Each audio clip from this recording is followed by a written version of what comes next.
लोकसभा चुनाव से पहले बढ़ सकती है बसपा सुप्रीमो की मुश्किलें। अपने ही साथ छोड़ रहे हैं हाथी का।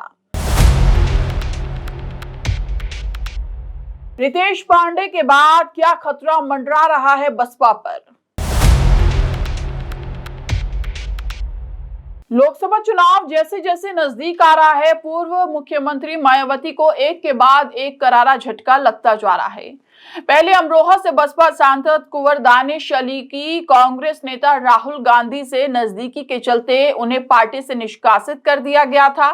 अब अंबेडकर नगर से बसपा सांसद रितेश पांडे ने बहुजन समाज पार्टी से इस्तीफा दे दिया है। रितेश पांडे बीजेपी में शामिल हो गए हैं। बसपा सुप्रीमो मायावती रितेश पांडे के इस्तीफा देने के कुछ देर बाद ही अपने आधिकारिक एक्स पर एक के बाद एक कई पोस्ट कर रही हैं। मायावती ने अपने ट्वीट में लिखा है, बसपा राजनीतिक दल के साथ ही परम पूज्य बाबा साहेब डॉक्टर भीमराव अंबेडकर के आत्मसम्मान व स्वाभिमान के मिशन को समर्पित मूवमेंट भी है। इस कारण इस पार्टी की नीति व कार्यशैली देश की पूंजीवादी पार्टियों से अलग है, जिसे ध्यान में रखकर ही चुनाव में पार्टी के उम्मीदवार भी उतारती है।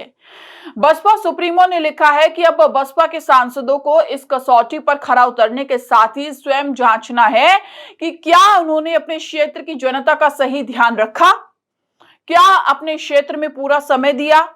अब आते हैं इस बात पर कि बसपा के सांसद पार्टी को क्यों छोड़ रहे हैं। सियासी जानकारों का मानना है कि बसपा के मौजूदा सांसदों को उम्मीद थी कि उनकी पार्टी एनडीए या फिर इंडिया गठबंधन में से किसी न किसी अलायंस में जरूर शामिल होगी, लेकिन मायावती ने अपने दम पर ही चुनाव लड़ने का ऐलान कर दिया। मायावती के इस फैसले से उनके नेता खफा हैं। चुनाव में एनडीए बनाम इंडिया के शोर में वो अपने लिए नया ठिकाना तलाशने में लग गए हैं। गौरतलब हो कि बसपा ने साल 2019 के चुनाव में समाजवादी पार्टी से गठबंधन किया था और 10 सीटें जीती थी।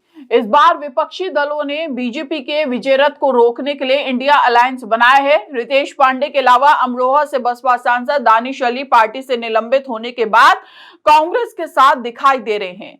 वो मुरादाबाद में 24 फरवरी को कांग्रेस की भारत जोड़ो न्याय यात्रा में राहुल गांधी और प्रियंका गांधी के साथ नजर आए। गाजीपुर से सांसद अफजाल अंसारी को भी सपा पहले ही अपना उम्मीदवार घोषित कर चुकी है। ऐसे में अकेले चुनाव में जाने से हार के खतरे को भांपकर कई सांसद पाला बदलने को तैयार बैठे हैं।